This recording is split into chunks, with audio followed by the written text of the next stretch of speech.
Hi, this is Paul, military modeller. Well, military modeller Paul, I should say. It doesn't really match what the order is really. Anyway, basically I'm starting my 162 today, and it's not going to be completed in the next few days because we'll be starting on our project I'll be starting on the project with Greg. So, but I'm going to do a little bit today on it this afternoon, just to start it off the cockpit area and a bit on the nose, as you saw in the, we'll see in the instructions. But I've got a few books on bits and pieces of German, and these are the monogram close-ups that was introduced many years ago, and I've got this one. I've got quite a few different planes, but you can see I've got quite a good collection of photographs, and there's bits and pieces. There's a lovely one of these actually at Duxford Air Museum, which I might put a picture up later on when I do it, but there's a lot of details, as you can see. It's well worth having. Got quite a few of these, but basically through this, I think there's about you can see there's quite a few there. And yep, in the original folder as well, and I bought that years ago, and I know you can't get them now, but some people are saying some of the colours are actually wrong in the actual book. When I look through it, I don't see much of a difference to what they're saying these days, so I'm quite happy with that. But I have got other books anyway, but that is I go to one for details as well. The monogram books were really good, and they give you a history of the planes as well individually, so they're really good. I got one on the as you can see in there, the TA152, which is one of my favourite planes. Also, the next one is the DO0335 Arrow, Dornier Arrow.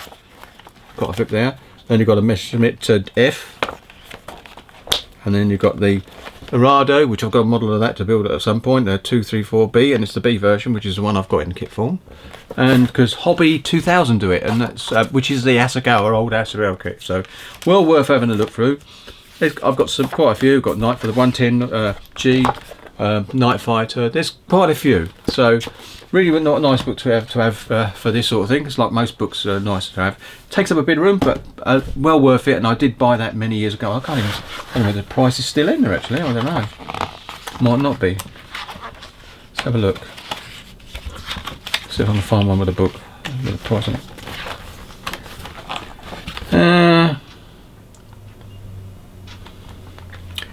No, I can't see a price in there. Oh, I can see some prices. It's got this is in American dollars. $6. What's what the cost of a the 109F one you just showed you was $7.95, I believe that is. So yeah, so you can see the prices, and that was a long time ago. So really worth having. Anyway, to let you go now, and just going to disappear now, and you're going to go straight into the video of looking at the photograph, looking through the instructions, and then there'll be photographs of the sprues at the end to show you what's over there. I didn't take the clear parts and the metal balance weight for the nose, which is really good. Tamiya puts a few weights in their plane so they actually sit on their undercarriage correctly, so didn't take them out of the packet, but everything else was laid out and put back in the packets afterwards. So anyway, without further ado, see you later. Hi, here we go then. This is the military pool with my go in between build video in regards to the Heinkel 162A-2 Salamander, which is, as you can see in front of us, the kit number is 61097. And I'm just going to run through the actual instructions. They're pretty straightforward really. So if I just turn this over here, the usual thing at the front, you always get with Tamiya, you get a bit of a history. There is a little booklet if it's on history and all as well in I think Japanese and obviously English, but that's, I'm not going to show that, but there it is there. If you wanted to freeze that and read it, you could. But anyway, so the kit starts off with the usual thing with about paint call outs, tools required. And this part here, number one, I won't be actually building that straight away. I'll be doing that right at the end, because you actually get two engines in this, one complete engine and one partial, because you can't see the inner works with the covers on. So you've got a choice, and I believe you can actually plug them in and take them apart, but I'm not going to worry too much about that. But I will do the engine separately as on its actually trolley, which is this. So I won't be doing number one at all. So I go straight to number two. And as you can see, straight to number two, it's all to do with building the cockpit up all the way around. Oops. move that, that's in my way. All the cockpit area, I've got PE and photo etch for that as well, so it's okay. So it'll be okay with the straps and everything. Then you go to number, and it starts with the undercarriage, and this is the main undercarriage, the rear part, and that's the front one, and this is the rear part. Now that goes in as a module, as you're going to see, because when you come down below to this part, if you do this part, this is the actual module part that actually goes into the actual fuselage afterwards. So straightforward stuff here, and I will put a bit of extra wire in there. That's okay. Then you start doing the fuselage parts and putting the main part in, but obviously I won't worry about this bit going in, because you can actually still get in there with that afterwards, so that's okay. Excuse me, still got my cough I think. And so you do all the painting and bits and pieces, and you put the fuselage in, but I won't bother with that. I always check though, when I put this in, I always check that I can still get this undercarriage leg in, which I should be able to anyway. And then you drop into actually putting the actual main undercarriage into this area, but you paint the bits and pieces here. And this is the system, I think, where you can actually change things out in and out. Back then I was put the engine on top with this in full view, or close it to the full closed view with the engine on top. So we'll see. And then you've got the part here, but this is the tailplane. And then over here we've got the actual undercarriage bay. Now obviously the centre bit C stays in place, but these are actually the two doors. They've moulded it all in one, and you've got to actually cut it, which is unusual for Tamiya, but you have to cut it to if you want them open. I would have thought they would have done this piece and then 3 pieces separately, but they didn't. But there is a good scoring line evidently on the part, so I'll be able to do that okay. Then the next part of it is that was number 7. Goes to number 8, making the wings, and as you say, it's straightforward. There's only 2 parts.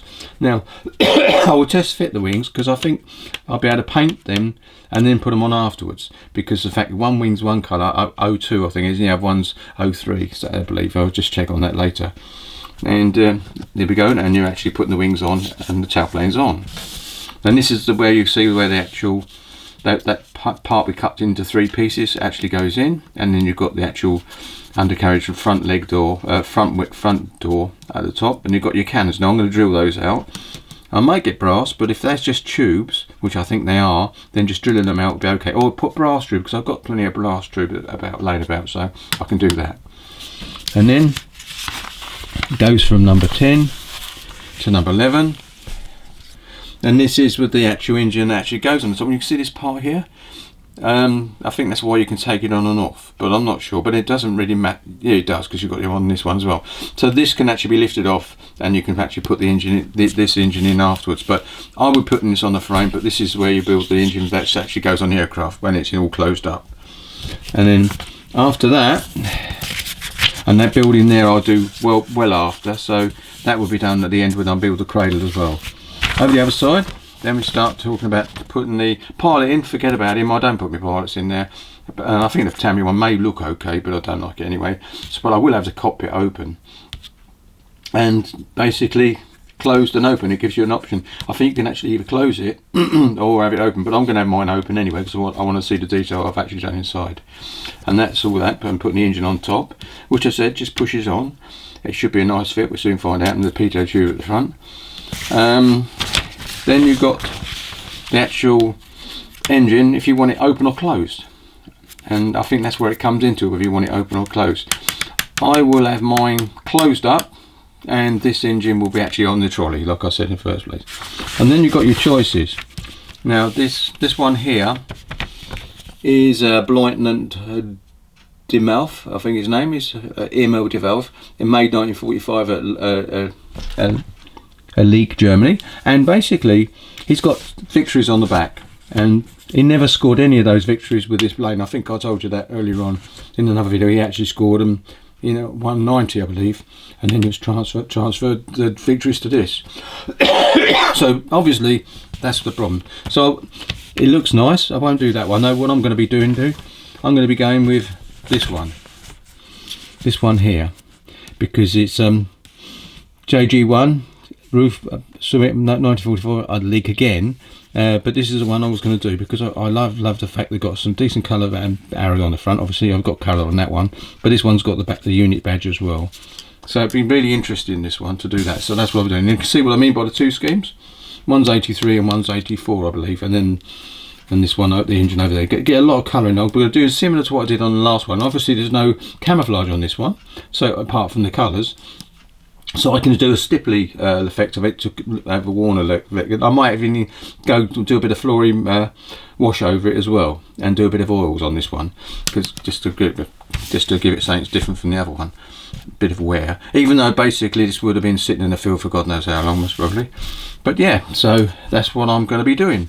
So there you go, that's it. And if I turn over the next one, oh, it gives you another one now, and this one's JG, oh, second Staffel JG one again. So yeah, in leak again, it's another one, but obviously this is a different version, but I'm going to do the one there. I know that's the one I'm going to be doing, and then after that, basically that's it. It's back to the front. So as you can see, that's the basic kit I'll be building. Sorry for the coughing. So that's what I'm going to be doing, and I may be starting a little bit of it today or tomorrow, because Greg's still doing a little bit for this week, so I can start on this a little bit and then put it to one side once we start on our other project. So there you go. So I'm going to put this video up sometime later today with showing you this, and then on the next one you'll see at the progress I've made on it on the next update. And I will do updates on this one. I feel a bit okay to do that, so that's okay. Right, thank you very much for watching this video, and happy modelling, and see you in the next one.